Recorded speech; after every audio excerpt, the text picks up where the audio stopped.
दोस्तों, आपने ऐसी मूवी तो देखी होगी जहां जानवर के काटने की वजह से आदमी जानवर का ही रूप लेने लगता है। लेकिन क्या हो जब कोरोना की तरह एक ऐसा वायरस फैल जाए जो इंसानों को जानवर में बदल रहा हो। तो आज हम एक्सप्लेनेशन देंगे साल 2024 में आई मूवी द एनिमल किंगडम का। और अगर दोस्तों आपको एक्सप्लेनेशन अच्छा लगे तो हमारे चैनल टेलफ्लिक्स को लाइक और सब्सक्राइब जरूर करें, ताकि हम लोग ऐसी और खतरनाक मूवी आप लोगों तक पहुँचा सके। मूवी के स्टार्ट में बाप और बेटे ट्रैफिक जाम में फंसी कार में बैठकर आपस में ही बहस कर रहे थे। तभी अचानक उनके सामने वाली वैन में धमाके वाली आवाज से दरवाजा तोड़कर कोई कार पर हमला कर देता है, जिससे वो वापस से डरकर कार में बैठ जाते हैं। क्योंकि हमला करने वाला कोई इंसान है या जानवर ये समझ नहीं आ रहा था, क्योंकि पाँव उसके जानवर जैसे और उसके एक हाथ की जगह पर पर था। पुलिस इस अजीब से क्रिएचर को पकड़कर ले जाती है, जहां हमें पता लगता है कि इंसान किसी बीमारी की वजह से जानवरों की शक्ल लेने लगे हैं। गवर्नमेंट इस बीमारी का इलाज ढूंढने में लगी है। फ्रांसिको, जिसे हमने गाड़ी में देखा था,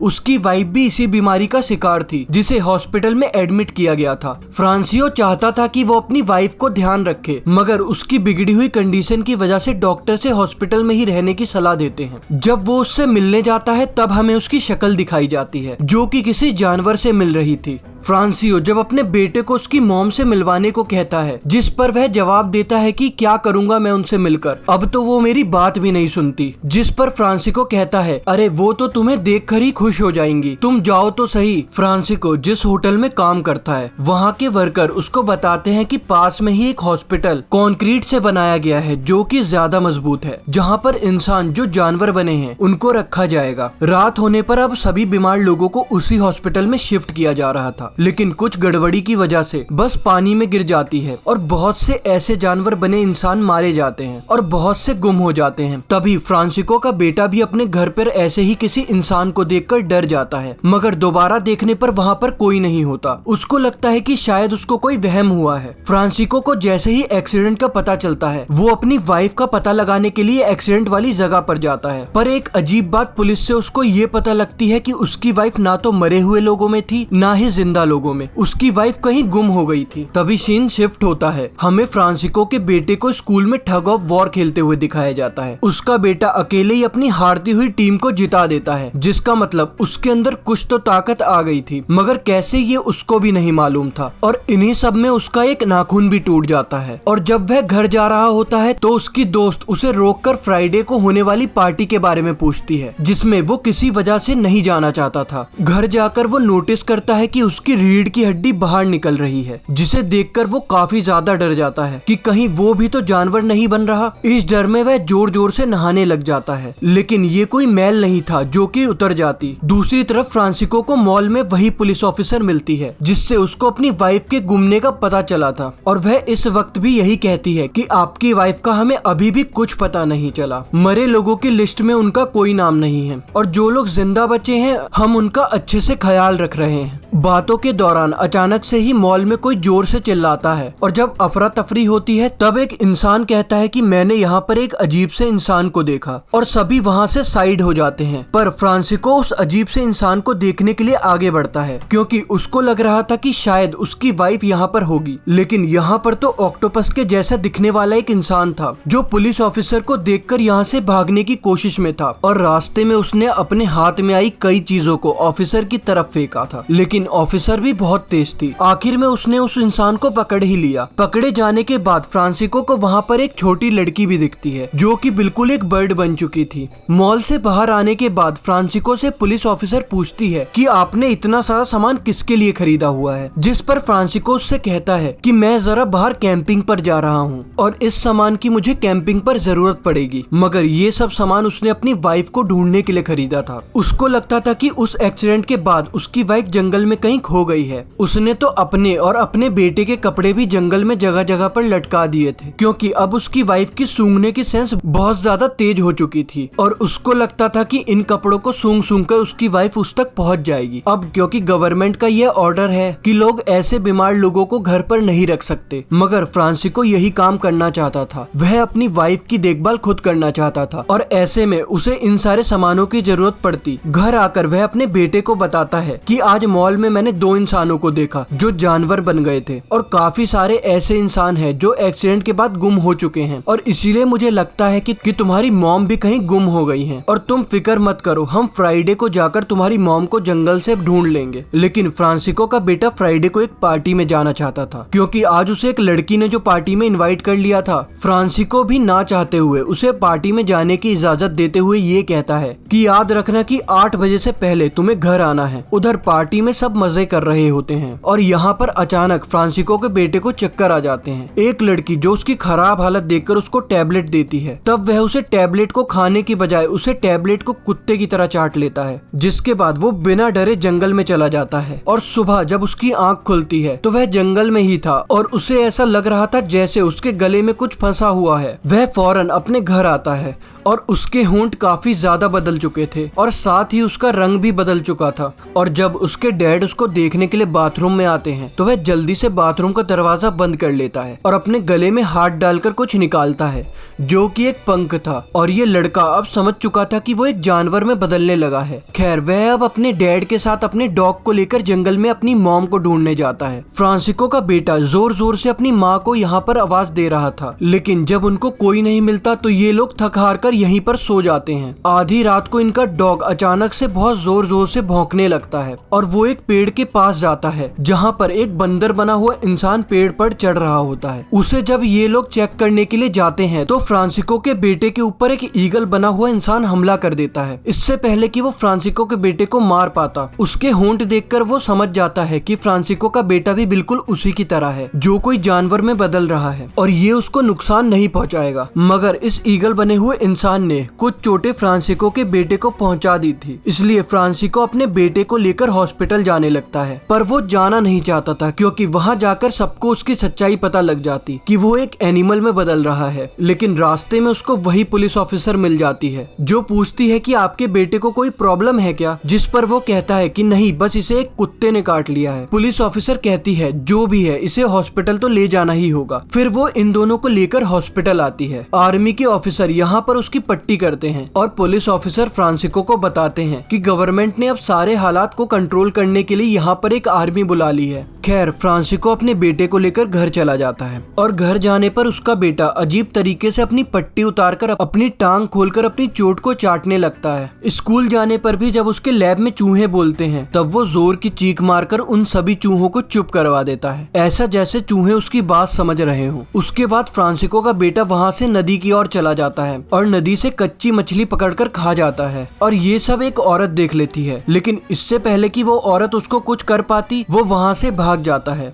जंगल में उसे दोबारा से वही ईगल बना हुआ इंसान मिलता है, जो उड़ने की कोशिश कर रहा था और काफी हद तक कामयाब हो चुका था। वो यहाँ पर अपनी पकड़ी हुई कच्ची मछली उसको देता है और उससे कुछ बातें करता है, जिस पर वो ईगल बना हुआ इंसान उसको बताता है कि मैं एक बर्ड में चेंज हो रहा हूँ और मैं उड़ना चाहता हूँ, लेकिन बार बार गिर जाता हूँ और इससे मुझे बहुत चोट लगती है। क्या तुम्हें कोई ऐसी जगह पता है जहाँ पर मैं आसानी से उड़ना सीख सकूँ? लड़का कहता है हाँ, क्यों नहीं। वह उसे एक तालाब के पास लेकर जाता है, जहाँ पर जाकर उससे कहता है कि तुम यहाँ पर आराम से उड़ सकते हो, और अगर नीचे गिरे भी तो पानी में ही गिरोगे, जिससे तुम्हें चोट नहीं लगेगी। दूसरी तरफ फ्रांसिको के रेस्टोरेंट में एक जानवर बना आदमी अटैक कर देता है, वो भी फ्रांसिको के ऊपर ही। फ्रांसिको नोटिस करता है कि वहाँ पर एक और जानवर बना हुआ इंसान था, जो कि इस बड़े जानवर को देखकर वहाँ से भाग गया था। शायद वो फ्रांसिको की वाइफ हो सकती थी। वो यहाँ पर यही सोच रहा था कि तभी उसके ऊपर जिस जानवर ने हमला किया था वो जोर जोर से चिल्ला रहा था। इससे पहले कि इस होटल में बैठे सभी कस्टमर डर जाते, यहाँ की ओनर उस जानवर को गुस्से में आकर कहती है कि चुप हो जाओ, और वो जानवर उस औरत की बात सुन भी लेता है। इस जानवर के पाँव में जंजीरें थी, जिसकी वजह से वह वापस जंगल में नहीं भाग पाता और कस्टमर वाली साइड पर चला जाता है। और थोड़ी देर बाद पुलिस आकर इस जानवर को भी पकड़ लेती है। फ्रांसिको भी ऑफिसर के साथ जंगल में दूसरे बड़े जानवर को ढूंढने गया था, पर वहाँ उन्हें कोई नहीं मिलता, लेकिन अपने बेटे की साइकिल मिल जाती है, जिसे लेकर लेकर जब वो घर आता है और हाथ धोने के लिए सिंक में जाता है, तब उसे सिंक में कुछ नील मिलते हैं जो कि उसके बेटे ने ही तोड़कर यहाँ पर फेंके थे। और अब फ्रांसिको भी समझ गया था कि उसका बेटा भी जानवर में बदल रहा है। दूसरी ओर हमें दिखाया जाता है कि क्लास में उसका एक दांत टूटकर वहीं गिर गया था, जिसकी वजह से जब सब उसका मजाक उड़ाते हैं तो वह वहाँ से चला जाता है और पहुँच जाता है ईगल बने हुए इंसान के पास।